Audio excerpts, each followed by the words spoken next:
the first edition had problems, but mainly with the way that the rule books was laid out. But the rules were just brilliant. Do you know what I mean? And the second edition is really, as far as I'm concerned, it's just a big improvement on it. It's just lovely. Well, hello and welcome to all our viewers, of which we've got 5 already. Welcome to the Effect Podcast's live stream. We're doing our thing, the thing we do not terribly often. Bruce, you need to go on mute. And what we're doing is we're doing book club, which is when we get an exciting new PDF or generally of an alpha of something, and we have a bit of a chat and talk about our first impressions. And we've got 2 new guests on the show tonight. And let's go in order of expertise. Paul down here, down there. Hey, Paul. Hi. You are our resident expert in the One Ring. Little expert, yes. How you said before the show that we were talking about a moderate expert. You've only run 4 campaigns. Well, I'm on my 4th campaign at the moment. Yeah, that's not bad. Multi-year campaigns for 2 of them. I think about 50 or 60 sessions each, possibly for two campaigns. About 20 sessions for the 3rd, and then I'm only two sessions in for the current one. Brilliant. And that current one you're currently doing in 1st edition? 1st edition, but we'll be transferring to 2nd edition soon. I think I've got 2 players who've got who backed as well. So so they'll have the PDF as well. They'll have the PDF as well. So, yeah. Brilliant. Are they watching the show to see what you think of the rules? I haven't actually told any of my players that I'm not actually doing this. Yes. I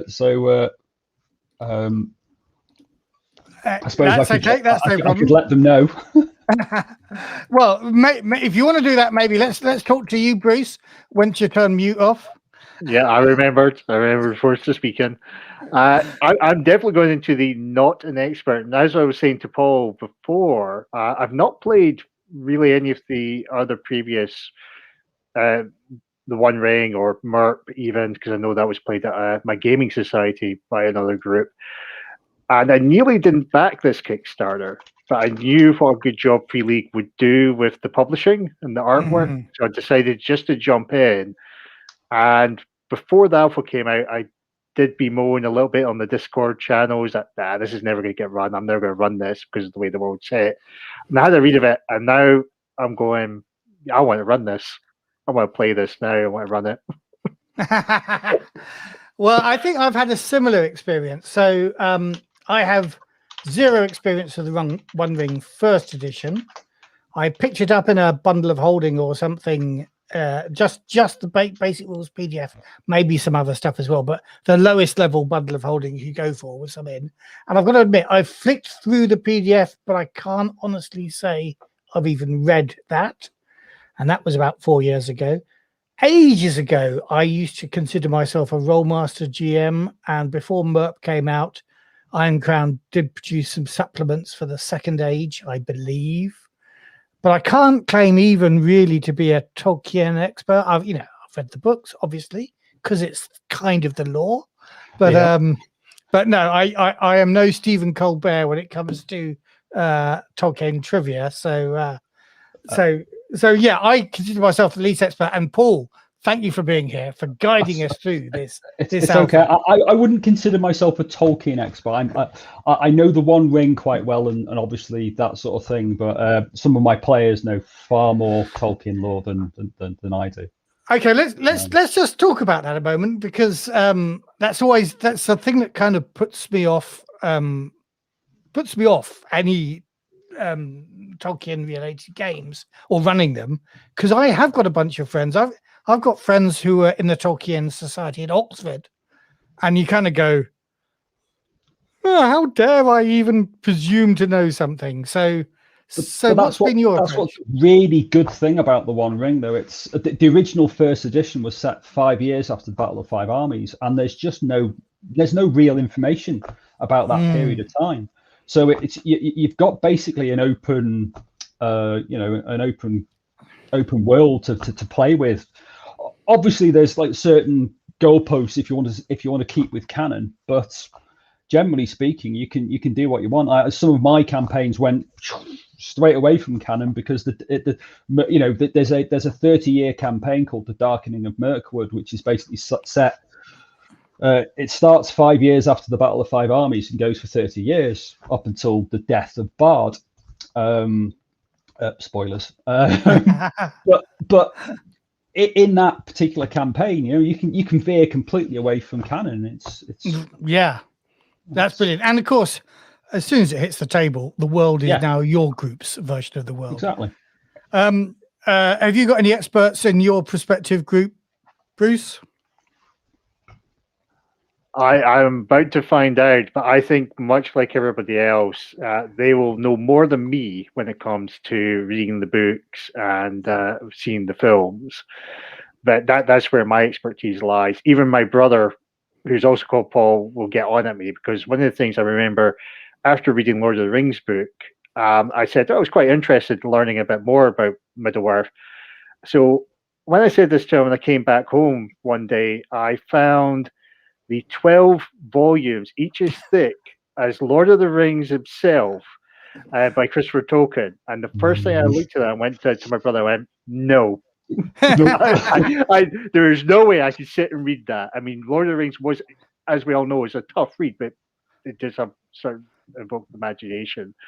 But thanks to the way, and one of the things I'm going to tap into as I've been reading the Alpha Rules, there are things I don't know, but I'm going away reading online because we've got Wikipedia, we've got fan-made stuff in there. There's enough in there that I don't need to be an expert, and I don't need to wait when we get to the Alpha Rules, a whole description of what's in there. I can quickly click on something, do a quick search, I can get some good information there just to give me, right, that's who this is, that's where that is. I can set something up here.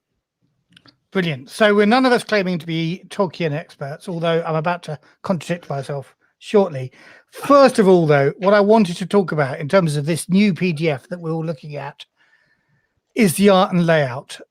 And I don't want to swear, but it's gorgeous, isn't it? It's really good.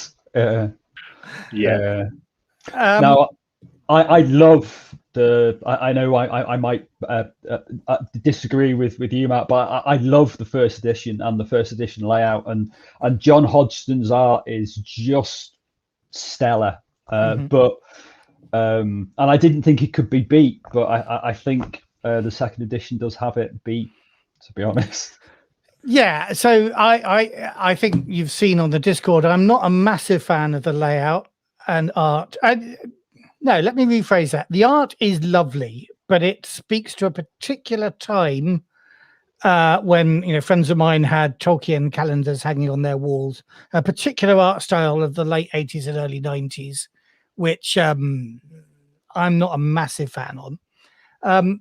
And also, in terms of kind of retro, I lost interest in sort of full color pages some years ago, where it's all the wooden edges around the edge of the page or whatever.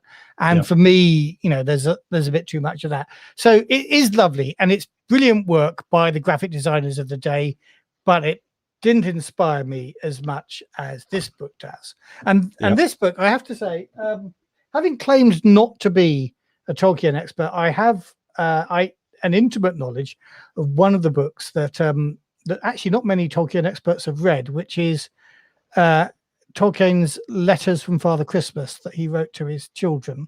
Right. And I've got a facsimile edition of that. So they're, they are basically copies of the letters, beautifully illustrated with doodles by Tolkien himself. And so that's what I was kind of looking for in this book, and I've kind of got it. And particularly if you think about the frontispieces that he did, the maps, very much in black and red on white paper. We've got that all over this. So this is chef's kiss for me. Bruce, you've got an opinion on the art? I'm with you on the art and layout in this book. And we haven't seen all of it because we've seen pretty much there's more to come. Yeah. Because you've got also in the chapters, and I'm just basing it from Free League's other work, Cyprian, with the chapter pieces and the color images for each of them. And then you've got those line drawings, which are just evoke the imagination. I'm thinking the other piece of work they did with Forbidden Lands, you've got that coming in there. And it's just catches the eye, evokes the imagination. You just see what's in there. And I can't wait to see what they're going to produce and when we get to the beta and the final product as well, because we know we've got more. Yeah. There's all those enticing spaces with art to come that we're looking at.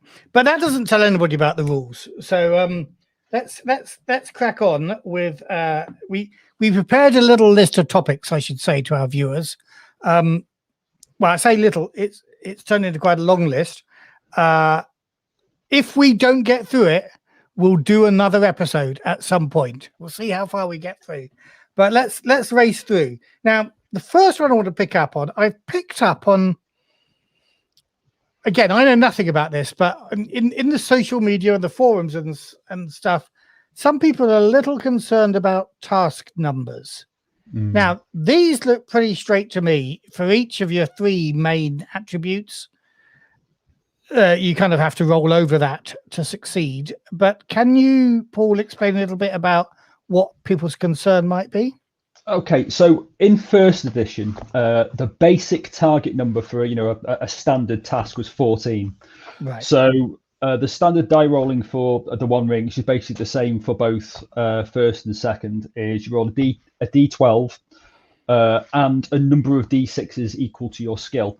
Now, a starting character is going to start with a maximum of 3 skill, so that's 3d6. Right. In a few skills, and there's a lot of skills, and a minimum obviously of 0. The D12 is a little bit weird. It has instead of a 12, it has a Gandalf rune, and instead of an 11, it has the Eye of Sauron. They count for 0 for a player for that if you roll an Eye of Sauron, or an automatic success if you get a Gandalf. A Gandalf, right. Otherwise, you just add the total together. So in other words, if it's a 1 to 10, you just add it to what you get on the D6s. Okay, so let me be really clear then. Generally, you've got to get 14. You're rolling a D12 and possibly no other skill dice. Yes. So you've got to get a 12 to succeed. Yes, if you're not rolling any other skills. Now, that you do start with a quite a wide range of skills. So you're usually rolling between 1 and 2 dice, sometimes 3 on a particular key skill, which will maybe have 1 or 2 key skills. Yeah. 2 dice, you're rolling 7. On average, it's the dodgy that if you're going to hit 14. So it's difficult to hit 14, generally speaking. The sweet spot is 3 dice. When you get 3 dice, you're generally gonna succeed. A standard test. Now a GM can increase it or decrease it, so you can go as low as 10 or as high as 20 in the first edition. What they've done in this. Can I just pause for a question here from Thomas? So if I'm the GM, and I'm rolling the bad guys, is the Eye of Sauron dice an automatic success for me? Yes, and the Gandalf is the automatic failure. Or it's not an automatic failure; it's a 0. Now, if you fail overall, it's a fumble. So, in other words, if a hero rolls an Eye of Sauron and fails the skill roll, that's a bad failure. Right. And if the GM rolls a Gandalf and fails the overroll, that's again a bad failure. So, it's like a fumble, basically. So in the new system, what they've done is they've changed the way that target numbers are calculated. You take one of your statistics. Now you've got 3 statistics in the game. You've got strength, heart, and wits. Mind. Oh, right, yes. Wits. Wits, yeah. Is it wits? Yeah, wits. Okay. Now they're directly from a quote from Gandalf to make sure you've got the strength, heart, and wits to be able to succeed, which is where it comes from. And what you do is you take your statistic away from 20, and that is what you need to roll. So each group of skills, they're grouped underneath one of the statistics, either strength, heart, or wits, and each of those skills you then need to roll under that total. So, for instance, if you've generally speaking, you get 14 points, which are spread amongst the statistics. So, if you have a 5-5-4, it means you need 15, 15, and 16 to succeed. So the difficulty numbers have gone up slightly, which is again what I think was some people's concern, especially with when if we get to combat, that can go up even more. And again, so the way to mitigate that in the old rules was you could spend hope. Now, hope is a finite resource. The different cultures in the game get different amounts of hope. Hobbits get the most. Dwarfs. I was about to say dwarves get the least. Dwarves and elves get roughly get a lower amount. Right. If you spend the point of hope, what you do in the first edition, you could add your statistic to the dice pool, the dice roll you rolled. So generally speaking, it means you're going to succeed if you've got 2 dice, and you can also see if you're going to succeed.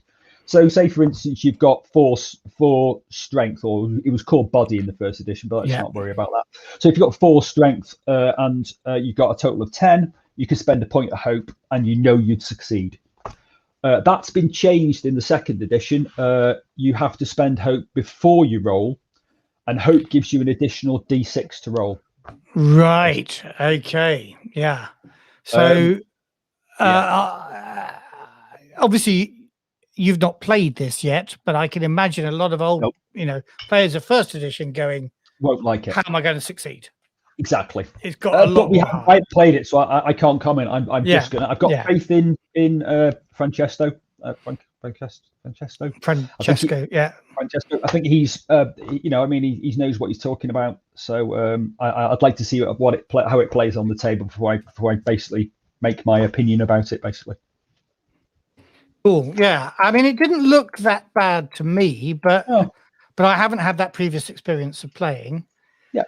Well, and there's lots of there's the favoured rolls and the ill-favoured rolls as well. So you get an extra D12. And that's a new thing as well.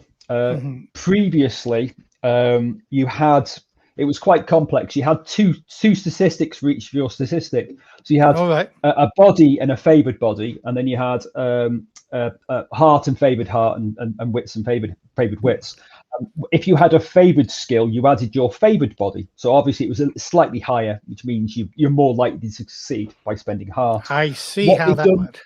Yeah. What they've done in second edition is they've made favoured. When you have got a favoured skill, you roll 2d12 and take the best one. So again, that's a bit like advantage and disadvantage in D&D 5e sort of thing. So you roll 2 and choose the best. Sorry, I've just done the wrong question. I'll Stu, I'll tap you a message about that in a moment. But this question here: do we get more hope points? Somebody's wondering. Do you think? I think you get a little bit more, but it recovers quicker from what I'm seeing. I don't know. Again, I haven't seen it play on the table, so I don't know for sure. But it looks like you get a lot more. And it's a lot easier to get back. There was just one way that you could get it, well, 1 or 2 ways that you could get it back in first edition. That was you had fellowship focus, which is basically a Bezzy mate. And if your Bezzy mate didn't get hurt during the session, you get 1 point of hope back, basically. Right. Okay. So and also you could take it from a pool of hope that you have as a group, called the fellowship pool, which again is in second edition. Right. Okay. So I think one of the other things that was being said is, again, I have got experience, but I read somebody saying, aren't there any sort of difficulty modifiers? Now, I don't think there are. I've gone through the rules. There's nothing that says if it's an easy task, add this. Well, I found that basically you can add and subtract d6 from the roll. Right. Okay. Yeah. So you can give people additional d6 to their dice roll if it's an easier task, or an additional 2d6 if it's really easy, and you can take them off as well. I can't remember what. I definitely did remember reading that. Cool. Making I was going to say it's possibly in the combat. I do remember there is advantages and disadvantages depending on your where you're fighting. So an example is disadvantage. You're in a crowded room. They use it for the combat proficiencies. The other thing, just because I know a lot of people are talking about spending that hope point to get one dice, there is something when we get to the character creation, distinctive features that can make you inspired, and that could turn that 1 point from 1 dice to 2 dice when you spend a hope. And if someone helps you, you can get another dice as well in the appropriate task. And the only other point is that could also turn into 2 dice as well if they spend their hope and they've got you as a companion fellowship, which is explained a little later when you're creating up your fellowship. Yeah, it's on page 20 and 21. There's penalty success dice. You can actually give people negative success dice, so it to increase the difficulty, basically. Right, but rather than modifying the task number, what they're saying is add and take away dice. Add and take away dice. Yeah. Gotcha. So, which is, it can have a bigger effect than, because previously in first edition you're modifying generally speaking, you're modifying the target number by 2 or 4 up and down. This would have potentially a bigger effect, a bigger impact. But it's also good because basically, if you get 6s on the dice roll, they have a bigger effect. Basically, they're the sort of like the equivalent of the One Ring crits. So adding dice gets you the more opportunity of getting crits. Basically, you've got more chance of getting a 6. Now we've talked about hope, but have we talked about shadow? Shadow is the darkness on people's soul and how miserable or afraid or things like that. You accumulate shadow for a variety of different things in first edition, and if your shadow points basically go higher than your hope points, you can become miserable. And then if you roll in first edition, if you roll an Eye of Sauron, you can have a moment of madness, and a moment of madness is the perfect example of a moment of madness is Boromir, where he tried to take the ring off Frodo. That was basically a moment of madness. He basically loses control and just basically, and then clicks out of it. And sorry, I didn't mean it. Sorry, Frodo. And so how does that happen mechanically? Is that about the GM saying you've got to take that ring, or it's up to the player basically? Each calling has in first edition, each calling had a particular type of madness basically. So treasure hunters were greedy, slayers got a bit stabby. And depend on the it depends on the calling, and each calling has their own type of madness basically that they generally going into. But usually when it happened when I used to run it, the situation pointed to the moment the madness that was going to happen basically. I think one classic one was there was a shooting competition, and the elf player had a moment of madness and shot his opponent basically. Right. And now I'm aware that if you obviously in this game you are heroes. Yes. There's no chance of playing the chaotic evil No. orc warlord or whatever. No. So do you acquire shadow by doing bad things? Yes. Gotcha. So you can get shadow from misdeeds. You can get shadow from traveling in dark and nasty places. In second edition, you can now get shadow from being afraid, and succumbing to fear. So running away, or basically, yeah, you could potentially run away. Again, in second edition, they've codified what they call the pathway of madness now. There's like 4 or 5 different stages that you go through. So you're like, minorly greedy, fairly greedy, really greedy, and complete and utter kleptomania. Sort of that sort of thing is one example of a path of madness. Right, I'm intrigued by that, Bruce. I know you play a lot of indie games, and I know in indie games they're pulled away a bit from defining madness. How do you feel about the path of madness in this new edition?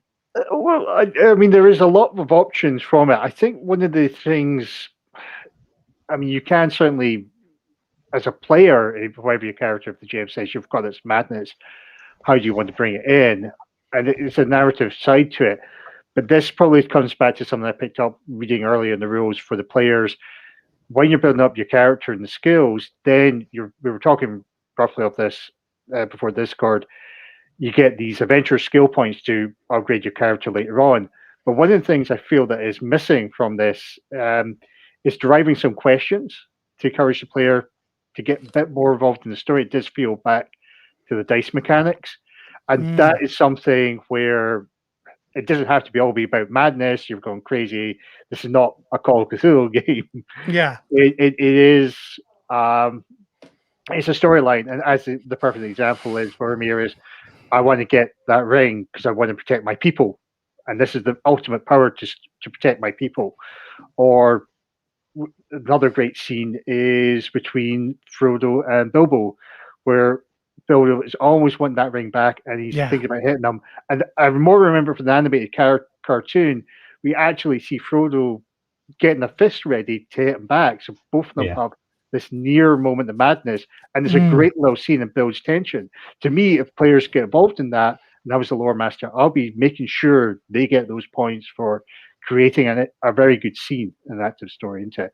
And from the indie game side, they do encourage these emotions inside from it to get more involved in the role-playing side, because it is a narrative, and this is the key thing, going back to probably the earlier chapter in Alpha, you're doing a story-driven. To me, when we talk about the task numbers, they're just there really to give you an idea of what you need to succeed. When you pass and fail, to me, I feel that's the bit where you can get into the narrative. Okay, I passed, I've got these numbers of successes. Here's how I think I would get into the scene, or I'm stuck, and the lore master gets involved in that point. Yeah. Now, interestingly, I recall from that bit about task resolution that it's very much a sort of, let's discuss the task, let's discuss different approaches we can take, let's decide on an approach, let's decide which of us is going to do the thing, and then let's make one dice roll kind of for the scene. So Thomas was saying a bit earlier on, is it more swingy? But it might not feel very swingy because you're making generally fewer dice rolls. And there could be plenty of opportunities where the team come up with an idea for resolving whatever the situation is, and the game master says, yeah, that sounds great, just do it. So are we keeping, coming back to you, Paul, are we keeping dice rolls to a minimum? Yes. It's always, you never want to get to a situation where a player fails a dice roll and then player B goes, well, I want to roll that as well. I'll have a go, and it just gets a bit rubbish. Yeah. So yeah, you try to. I think there's the classic example of that in both second and first edition of the One Ring is the travel rules, where you assign one player to a particular role in a travel, and it's only that player that makes the role, that particular role, sort of thing. So that's a good way that they do it. And just going back to the moment about I did misspeak. They're called shadow paths now. All right. Okay, cool. First edition is Moment of Madness, but yeah. Yeah, we're all growing up now and talking less about mental illness as a thing. All the better for it. Shadow path sounds great though, and in keeping with that Boromir and the ring type situation. I think it's very, but Blades in the Dark does something very, very similar to what you were saying, where it basically focuses and gives you experience points for basically leaning into your flaws. Yeah, excellent. Let's talk a bit about character generation. It looks to me a kind of cross between a very modern system and quite an old school system, and I think what makes me feel it's old school is something you've already mentioned, actually, Paul, in that there seem to be quite a lot of skills. It's not about, so in a lot of the games that Free League put out with the Year Zero system, there's 12 skills, 16. Yeah. Sometimes 16, rarely 16, and they're very broad and general, and with your attributes you can roll in a skill you haven't got and things like that. Anyway, this one, it does feel a little bit like, well, I was going to speak negatively, but I don't want to do that. What I thought as I read it is, right, this is why you need a big party, and you want to have a diverse group of characters who've all got specialisms in different things. Is that your experience, Paul? I've only ever really run it for 5 to 6 players. Right. So, well, that seems to me is quite a big party. Just because one group I ran it for. No, actually, that is a fib. I've run it for 3. One campaign was 3 players, and it still works because people are able to focus on different sort of like skill areas. One thing I always say in the One Ring, it's bizarre, but every single skill is useful. There's no dump skills in the One Ring, and it's been proved many times when I've run it. Basically, every skill is of use, basically in certain situations. So it's not so that my go-to. I think it's perfect. Do you know what I mean? Yeah, well, you played 4 campaigns, so. But I guess when I look at a large number of skills, I think of Call of Cthulhu, and I probably keep saying this, so regular listeners to the podcast are probably bored of me saying this. But when you've got a charm and a persuade skill, and you put your points in charm because you're playing a lovable Irish rogue or whatever, and then you try and persuade somebody of a thing. You're putting on the Irish charm, and they go, no, that's charm. You can only do that if you're trying to seduce them. If you're going to persuade them, you should have put points in persuade. That really pisses me off. That situation doesn't arrive. Not really. No. The skills, there is some crossover between some of the skills. So there's certain situations where you can use one of 2 skills.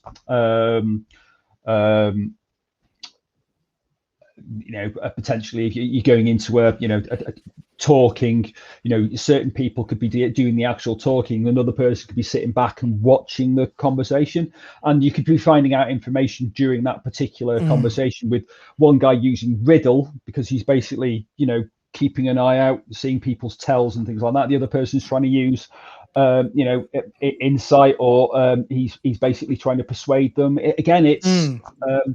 It's quite neat how they basically organize the skills, because there's 18 skills, and there's like 3 groups that are grouped by the statistics, but they're also groups across as well. Right. So I can never remember exactly what they are. So bear with me while I just flick to the character sheet. So you've got across, you've got the personality skills. So you've got in the new system, you've got awe, enhearten, and persuade.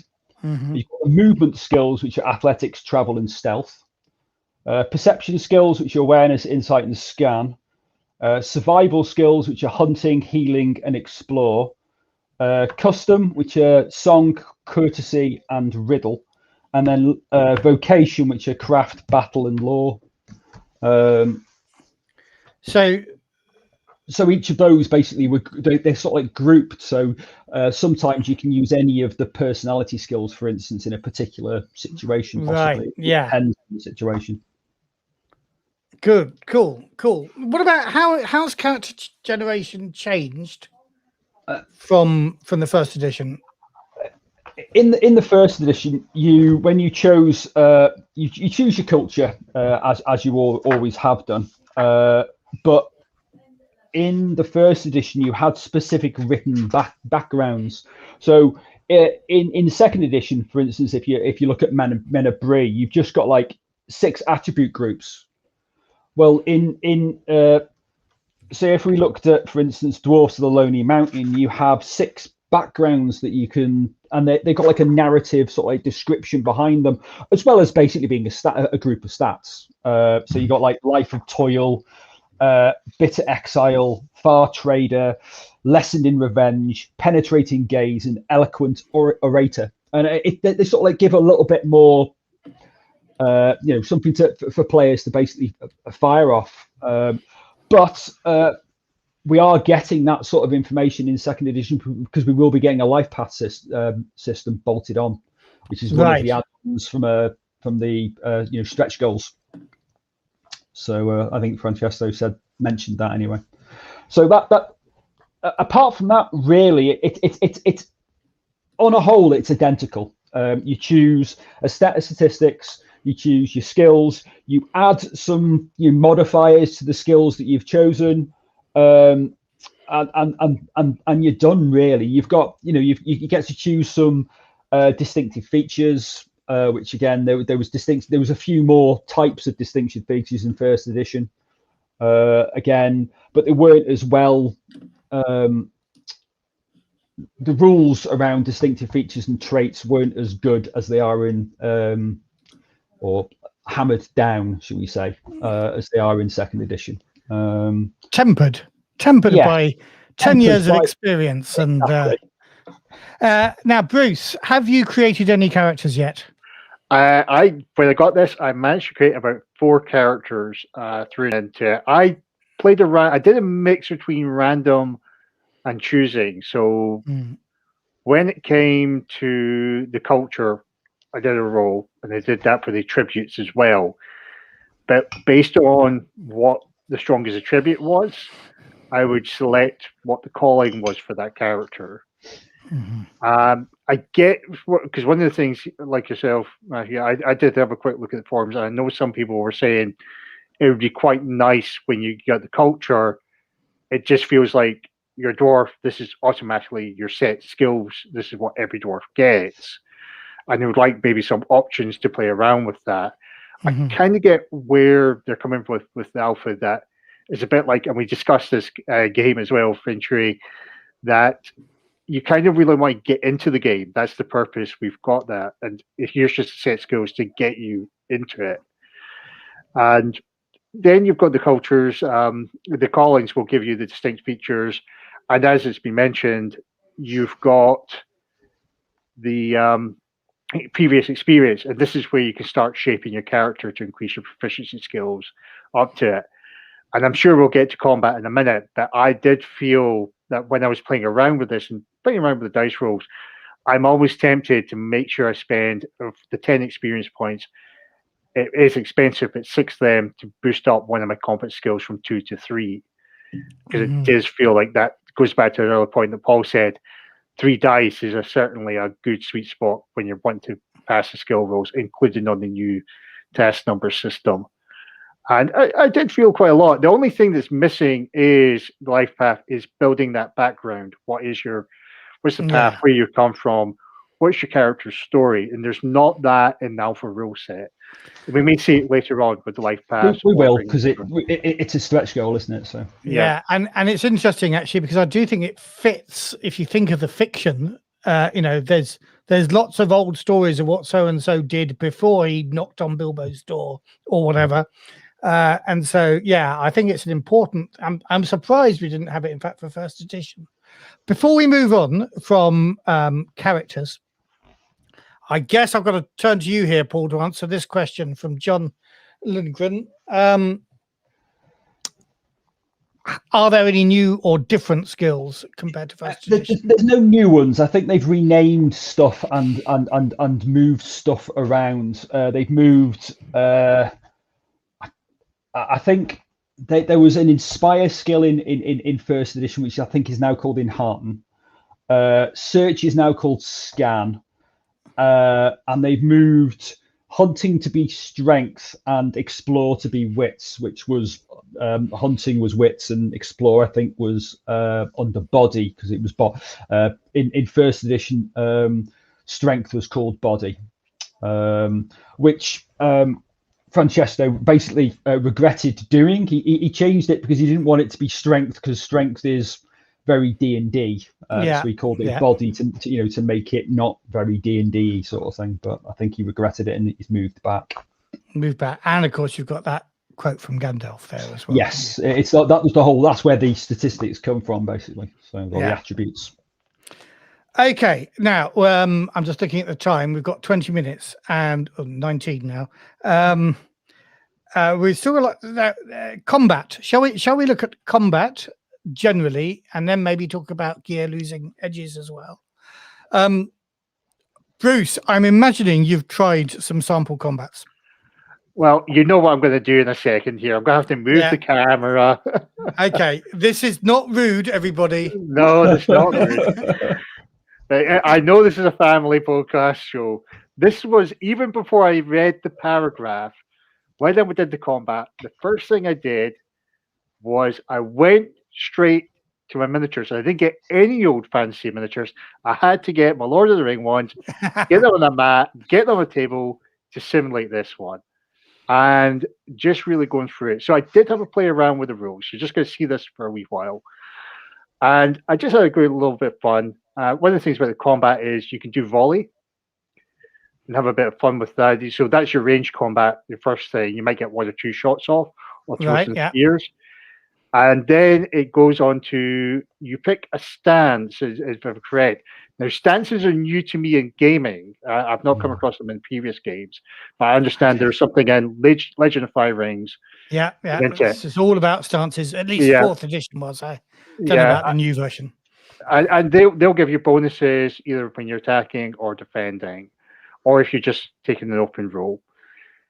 And I just got into it, and I did find that it was a bit difficult. So hence, this is where it comes back to our comment about the putting up a skill to 3. And it was just, it just took a while. It took about two or three turns getting around to it. You don't take wounds, you take endurance. So keep an eye on your endurance versus your loads, because it will trigger weary, which can then cause problems with your dice rolls coming along. And then you go through the way it happens is the heroes will go first, the Venturing party, then the Lord Master will do everybody else, and it just swaps around till Lord Master's lot runs away, or they do whatever their task is. Like the example is they don't necessarily come in there and get killed. The example they give is they're here to cause a fight, but they're here to really get the hobbits and then run away. Right. Yeah. And there is an example for that. I'm just going to move the camera back up. But this was the thing that really inspired me before I read the paragraph. Let's get the miniatures out and just do it. And it does say it's a good idea. Yes, there is a bit of product placement in there, isn't there? Well done. I was going to have to say it myself, but luckily Stu said it for me. Stu said it for you. I'll just jump out of mute. And just to say, those dice trays are an exclusive benefit of our top level patrons. And we've got some new dice coming to you shortly. As soon as I've found the packet, I've seemed to have misplaced, but let's not worry about that. So coming back to you then, Paul. Again, you've had experience of the old system. I don't know whether you've tried rolling dice on your own for the new system, but what are the big differences you can spot? The biggest difference is the way they used to do the initiative. In first edition, there was sort of an initiative, and what happens is, as long as the party aren't surprised, the companions aren't surprised, they get to roll their battle skill. And if they succeed at the target number of 14 of their battle skill, they get 1 free dice that they can add to any roll during the combat. They can add a maximum of 1 dice per round in the combat. If they get any T's, in other words, if they get any 6s in the dice roll, they get an additional dice up to a maximum of three dice. So basically, they're called battle dice, or I can't remember. I called them battle dice. So during combat, they could then add that as as a bonus to help them, because it just means that effectively what it means is they've got into a good position or whatever. They've managed to ambush the opponents or whatever. And then again, like second edition, you have 4 stances. You have forward, which basically means you're right in the opponent's faces, swinging your axe, very little care for your own personal safety. You've got open, which means you're sort of being a little bit dodgy, a little bit defensive, but still trying to basically get into the faces of the opponents. And then the third one is defensive, which means shields up. You're just trying to be defensive and occasionally trying to basically poke at the enemies. And then the final one is rearward. Now, rearward is basically shooting people with bows, basically. And there was a limit on how many people could be in rearward, depending on how many foes that you're fighting and the size of your group. And the way they did it in first edition was the difficulty was based off 6 plus the parry of the creature you're fighting if you're in forward, 9 plus their parry if you're in open, or 12 if you're in defensive or rearward. So in other words, obviously it's harder to hit people if you're or bad guys if you're hanging back. Now the advantage of hanging back was that their difficulty to hit you is 6, 9, or 12 plus your parry rating. Right. So your character's parry rating. The character's parry rating is generally speaking the same as your wits. It might be you might get some bonuses from using a shield or some like special abilities, but that's generally it is what it is. So you're looking if you're in defensive, you need on average about 17 to hit somebody possibly, and there's 17 to be hit, which can be difficult, which is why you sometimes need to get dropped down into open or forward to make it easier for you to basically hit the bad guys. Now I've seen some people saying I'm not going to use stances, and was that a thing in first edition? People it was not. It's something I never came across, because stances basically also gave the initiative. So forward goes first, followed by open, followed by everyone in defensive. It was then the bad guys, and then it was everyone in rearward, and then it was the bad guys in rearwards. Now they've changed that in second edition, so it's basically effectively forward, open, defensive, rearward, and then the bad guys in the same order. Then the bad guys. So they've sort of changed that, because before it was if you're in rearward, you had to wait. You had to see your friends getting battered before you could actually do anything. So they've changed that again. I don't know how that plays. It's interesting. I quite like the first way of doing it, where you do have that for those guys hanging back. Feels again very much of the story. Like plus also it means that if somebody's in forward, they're really sort of like getting right in there, and that's why they get to go first. Cool. Yep. Cool. Second edition, you get a bonus dice on if you're in forward, or you lose a dice if you're in defensive. That's in terms how it works. So on the dice rolls. That's interesting. That doesn't. I'm trying to work out the probabilities in my head. That doesn't seem to be as generous as the bonuses you got. Is that why people might be saying, "I'm not going to do it," or "I'm going to use the old way"? I'm not sure. I haven't played it, so I need to get the game to the table before I make any judgments. Really, it's looking at it statistically, it's a dice, taking a dice off is roughly 3.5, isn't it? So, so adding a dice gives you an additional 3.5 to your total. Taking away is 3.5, where the old system was basically taking away or adding 3. So. But that's a definite 3 as opposed to a might be 6, might be 1. Yeah. Again, we're talking probability, aren't we? So. Yeah. So John Lundgren's made a comment about stances that seems apposite. The only thing I miss with stances are the bad guys can't really use defensive, forward, or open stance. Yes. Is that only for PCs? Yes, it's because the PCs determine how they are fighting. The bad guys react to it. Right. So in other words, if a PC's got like 6 parry, the bad guy just adds the stance of what the PC is doing. Otherwise, it gets a bit weird, because basically, you know, if the PC's in defensive and the bad guy's in forward, it's sort of, you know, how do you work out what the target numbers are, because you know he's being defensive, and so you've got it. The PC, it's a PC driven game. You know, the PCs are really important people, so they determine the stances. Cool. I like that philosophy. Another question from Mohammed. Any features for mounts? As far as I understand, mounts help in travel roles, but not in combat. But I don't think there's any rules in for combat. And I'll be honest, I never in first edition I never really broached that, because I never got to Rohan. I've got the rules. I've never really read them, because I never had a Rohirrim in any of my groups. So. Or Gandalf coming along on Shadowfax. Yes, yeah.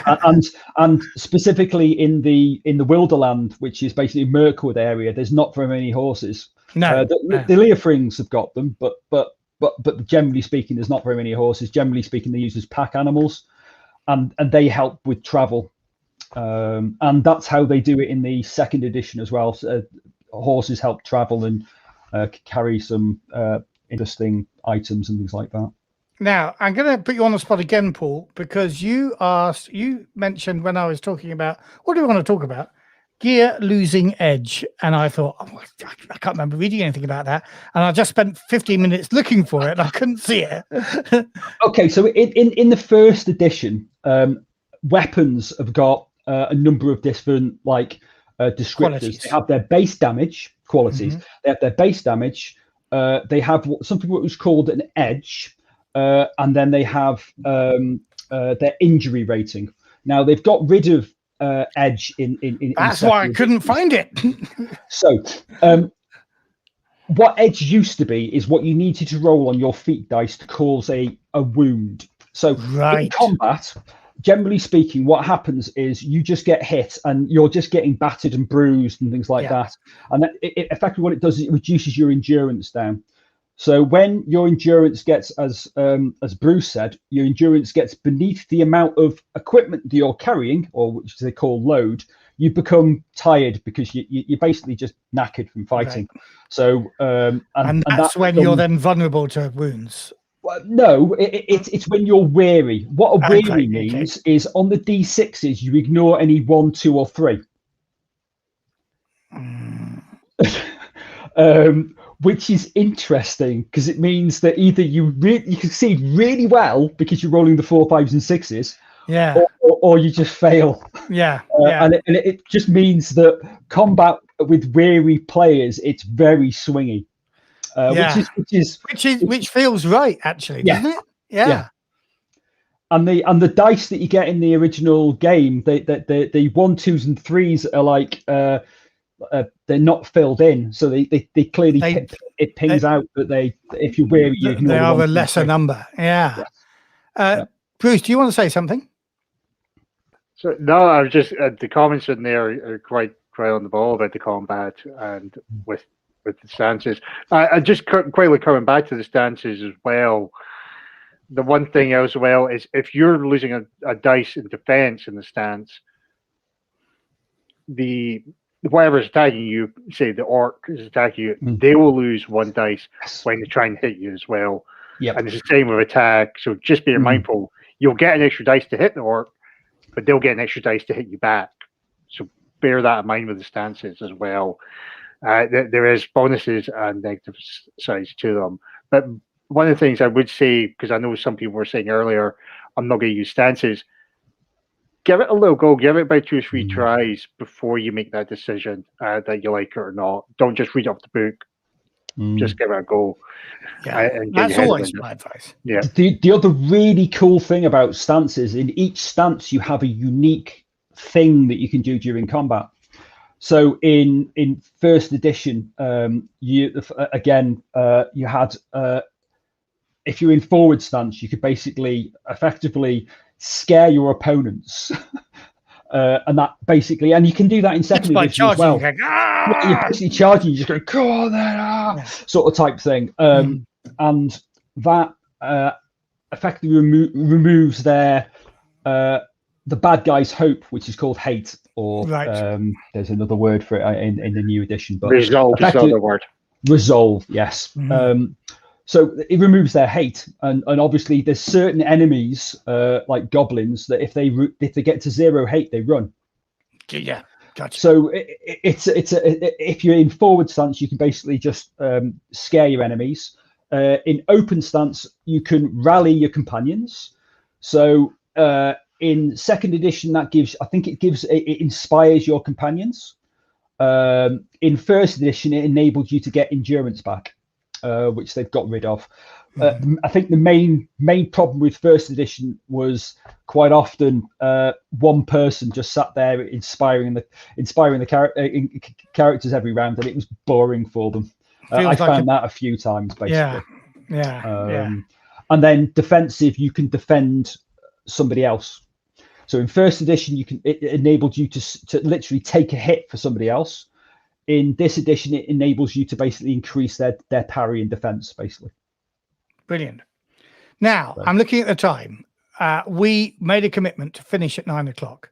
We still have to talk about combat. We've done councils and travel, advancement and adversaries, which sounds like we should maybe do a second episode of Book Club. Okay. What do you think? I mean, I'm not going to make you commit to a date at this stage. Yeah. No, I'm up for it. But have we got stuff to talk about? Do we think we have? And we're getting we're getting people saying yes, we definitely need a second. So I think we're committed to it. Right? We'll find a date. We'll make no promises. And there's something about the 20th. Is the 20th the deadline for putting comments in? I'm going to challenge each of you then who've read the rules. It's getting darker and darker here, and I chose not to have my light. So it's just the time we finish, but we've got 3 minutes. Yep. Bruce, if you were commenting back to Free League now about one change you'd recommend, is there one? And what would it be? I would say for the combat, just a play aid to put onto the table. Because I know we've got a few other people who've done this for the Free League games. Quite handy enough, just put on the table, because I know a lot of people are going to get stances, confusion, stats. What's going on here? Here it is, just in front of you. You don't need to click through the book so often. That would be the one thing I would say to Free League to do. Brilliant. Okay, and Paul? Again, I'm a little worried about the travel rules, but again, we'll wait for part 2 for that. Right, so that's one thing I'd possibly come up. But again, I haven't played it, so I'd need to see how it actually plays. But I have seen some other comments about travel as well, and I've seen comments saying it works so much better in Adventures in Middle Earth, the 5e version. Which I've got. I've never played because. Right. Well, maybe I'm going to give you a bit of extra homework to see how travel works in that as well. Right. Okay. Now, I'm a big fan of travel in Forbidden Lands. That's my bag, and I, as GM, but also my players love it as well, even though they sometimes get frustrated by getting stuck in a bog and stung by mosquitoes. But they genuinely like it. But just one recommendation from one of our visitors, one of our viewers, I should say, from Paul. He wants a quick combat chart, which I'm sure you'd agree with, Bruce, there. But let us reconvene and examine travel and councils and experience and advancement and adversaries at some undefined point in the future. Yep. Brilliant. But thank you, Bruce, and thank you, Paul, for joining us. It's been, for me, incredibly educational, because I'm rightly claiming least expert in this debate, despite what you say, Bruce. But we'll see you all at some point. And if you want to be sure of catching us, remember to subscribe to the channel and hit the notifications bell. God, I'm so professional. I'm such a YouTuber. Goodbye, everybody. See you soon.